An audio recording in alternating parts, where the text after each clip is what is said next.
Hello ladies and gentlemen, this is your chef from guruscooking.in with easy and tender orange cake. For the ingredients and the cooking instructions, please look at the description below, my friends. We'll begin by extracting 2 oranges. In the citrus family of oranges, there are a lot of different kinds of fruits.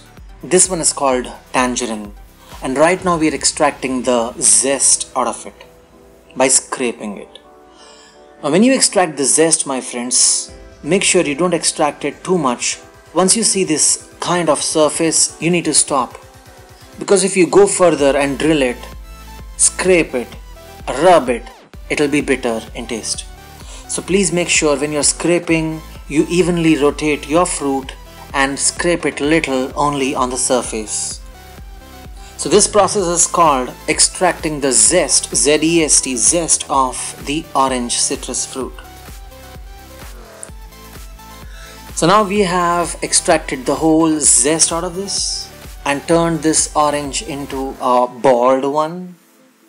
Most of you, if you are Indian, you will be thinking that this is not the kind of orange that we receive in India. Most popularly, there is a different one which comes from Nagpur. But friends, this one is called tangerine, and I prefer this one because it is more smooth in taste and it is mild, and it is usually not sour. It is seldom sour. It is usually sweeter than the other citrus based fruits. So we'll repeat the same process for the other tangerine as well by extracting its zest. Now this zest, we'll keep it aside. We'll be using it later on. It's time for us to extract the juice of this tangerine. So in this recipe, friends, we do not want to overpower your recipe with a lot of orange taste. Henceforth, even though we have extracted the zest of 2 oranges or 2 tangerines, we'll be only squeezing in 1 tangerine here. 1 tangerine juice is sufficient for us in this recipe. So pass it through a sieve, extract the finest juice, and we'll be using it later on. In case you don't have tangerine in the market or supermarket or superstore near your house, then you can also use oranges, the regular ones, quinoa or malta, or any citrus fruit from this family of oranges. Because even if it is sour, we'll be using sugar in this recipe, which will overpower and neutralize the sourness of your oranges. So don't worry. So this is the juice, and here is the extra orange. We don't want this. You can eat it or you can keep it aside. We'll use it never. Alright friends, here we have 4 eggs and we've got 2 small cups. We want to separate out the yellow part, that is the yolk part of the egg, and the white part of the egg. So to do that, all you have to do is break it open. Let the white part fall naturally, just concentrate on the yellow part, and it is as easy as that. So crack it, try to open, in the middle, just concentrate on the yellow part.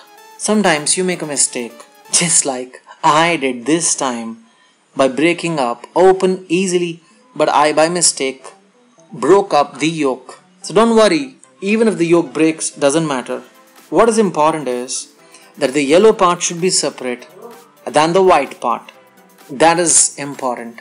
Please repeat this for the other eggs as well. So 4 egg yolks and 4 egg whites separated out. The reason we are separating them is I'll let you know later on, but there is an important reason behind this. So friends, now we'll take 3 bowls. These are 3 large, medium and small sized bowls, all 3 of different sizes. There is a reason behind them as well, behind their size. I'll talk about that later on. But for now, take the largest size bowl, because in this will go all the ingredients, major ones. So we'll take some 100 grams of Amul butter. This butter is the usual one that we have in India, and this is naturally salted, so I'll call it salted butter. This butter should be at room temperature because we are going to engulf it with sugar. This is 150 grams of sugar that is granulated, or in Hindi it's called bura chini, which is at a granular level. So friends, we'll mix this along with the butter, but if the butter is right out from the fridge, it will not melt. So remember, the butter should be at room temperature. Don't bring it right from the fridge and then try to churn it up, it will not mix. So once the sugar incorporates well into the butter, using your electric whisk, spend some time, and when it looks like this, you are good to go. We'll get our 4 egg yolks, and one by one, while adding them, we'll swirl them using our electric whisk. The reason I'm not adding all these eggs at once is because they will curdle. Since your butter and sugar is not eligible of engulfing all these yellow yolks at once, we are adding them one by one. That's important. Please remember that.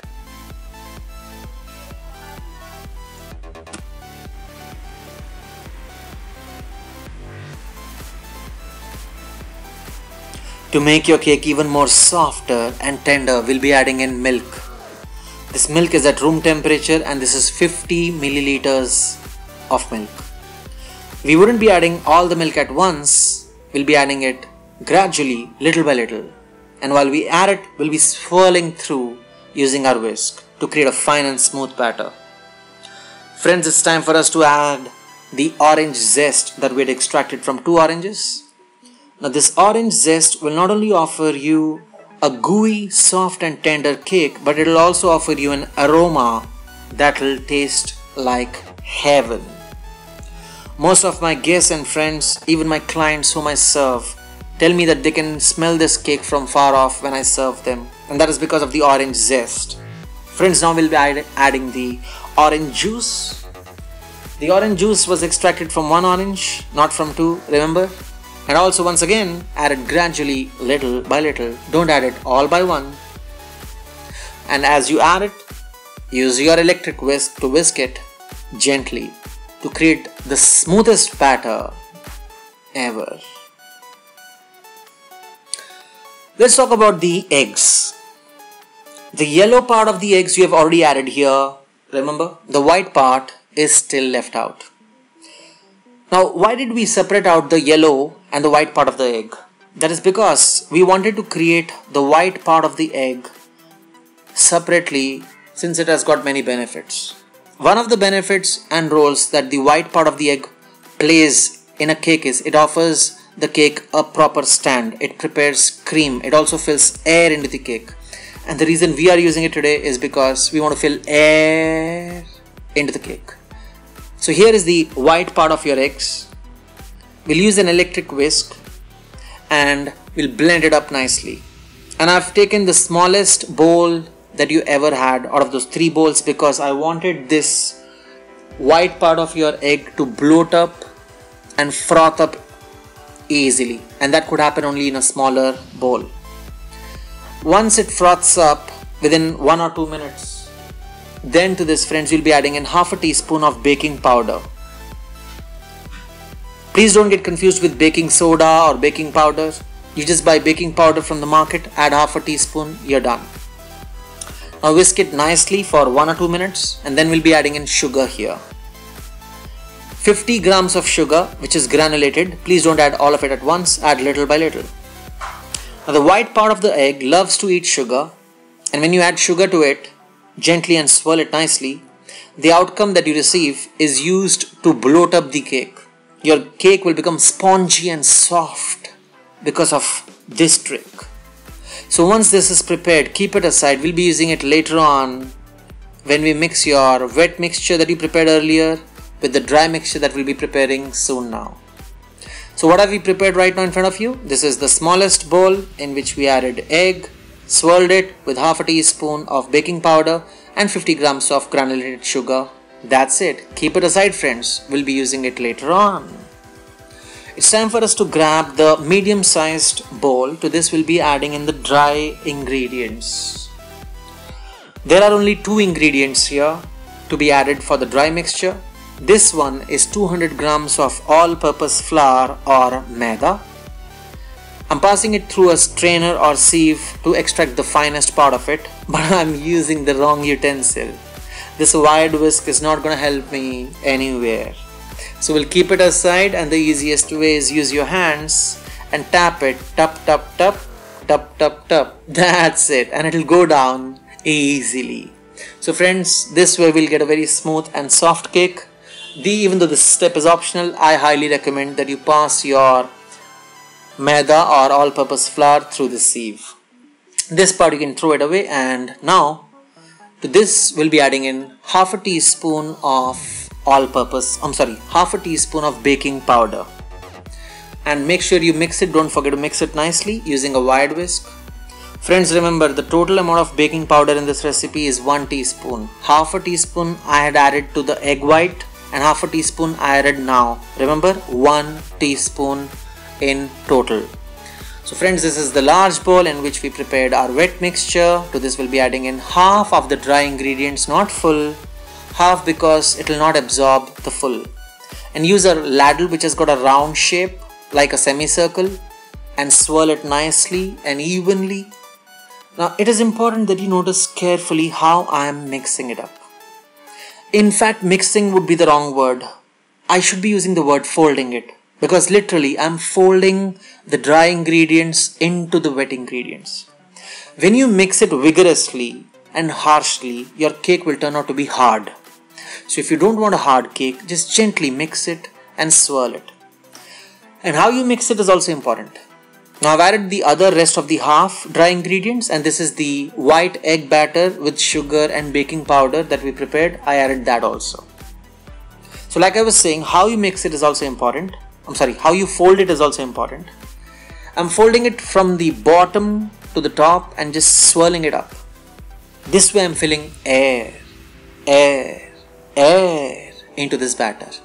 And that is what makes your cake soft, spongy, tasty, yummy, delicious, and oh mommy, this is great. Second tip, which is very important, remember, do not swirl it or fold it more than 20 to 25 times maximum. The lesser you do, the better. Because if you keep on folding, gluten will be released, and gluten will make your cake hard.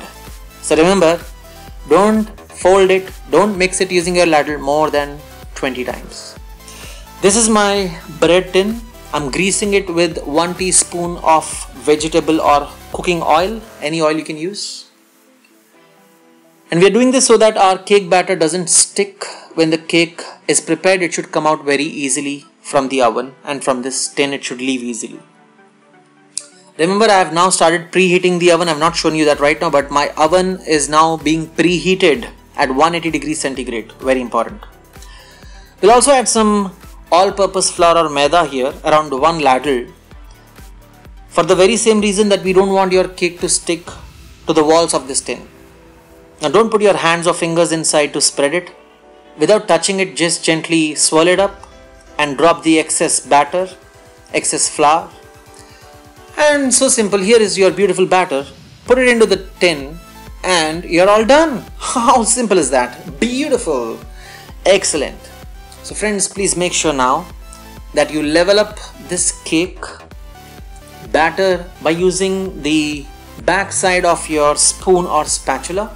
I'll be using a spoon here and I'll level it up nicely. I'll make sure that the cake also goes to the edges, onto the corners, but I have to be a little gentle, not harsh on it. So politely, gently do this. There are also some air bubbles trapped inside your batter which can spoil your cake and it will not become soft then.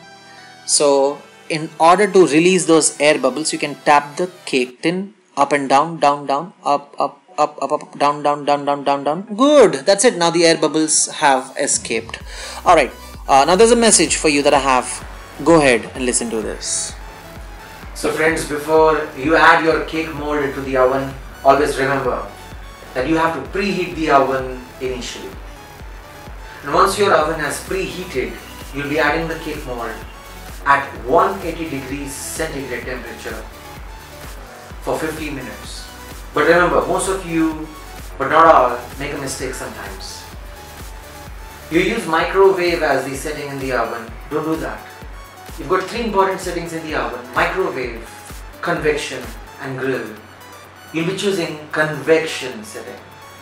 Once again, convection, 180 degrees centigrade, 45 to 50 minutes. And please do not peek in by opening the lid just because you're curious to know what is happening.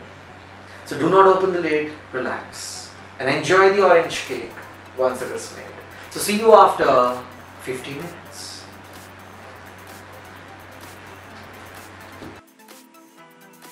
So it's been 50 minutes, the cake is now here. Gently remove it using the oven gloves. Poke a toothpick in between, and if it comes out to be dry, your cake is cooked. But if it is wet, put this tin back into the oven and cook it again. Bake it again. So the toothpick should come out dry. Now please don't touch this cake for 15 minutes, 15 minutes. Leave it, and after 15 minutes only, you insert and pierce through at the edges a sharp knife, so that if the cake is sticking to the edges, it will leave the edges very soft. And in my case, it was not sticking too much, it was just a little. All I had to do is run this gently, and come, let's flip it over now and try to see how it comes out easily, thanks to the greasing part. Oh yeah, beautiful. Look at that crust, it's amazing. We'll turn it over, and here is this beautiful baby orange cake. Now friends, we'll be sprinkling on top of this some granulated powdered sugar, and I've put it in a tea strainer because I drink a lot of tea. And then just toss it up gently with your hand by tapping it, and do not add too much sugar, just a little crust on the top, sugar coating, and it looks beautiful. Now take a very sharp thin knife and try to cut it. I'll give you a tip. A lot of you ask, why doesn't my cake cut evenly? Do one thing. Put your knife under running hot water before you cut it. That's it, simple. Put your knife under running hot water, and then when you cut, it'll cut nicely.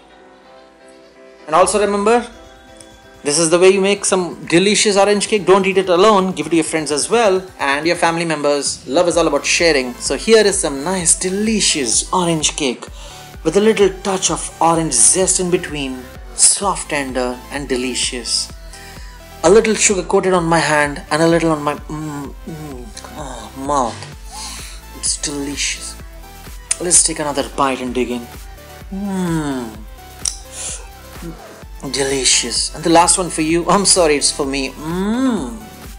Ladies and gentlemen, thank you so much for watching. Orange, tangerine, soft, tender, delicious cake. And thank you, my subscribers. We have almost crossed the mark of 1 lakh subscribers here, and thanks to all of you. I'm offering every month now an Amazon gift voucher worth ₹10,000 to 1 lucky subscriber. So if you haven't subscribed now, what are you waiting for? Click on the subscribe button below and subscribe. Friends, if you love my videos, please do share it with your friends and do hit the like button. I would be much glad about this if I have been of any help to you. These are some recipes that you can try. Thank you so much. With much love. Take care.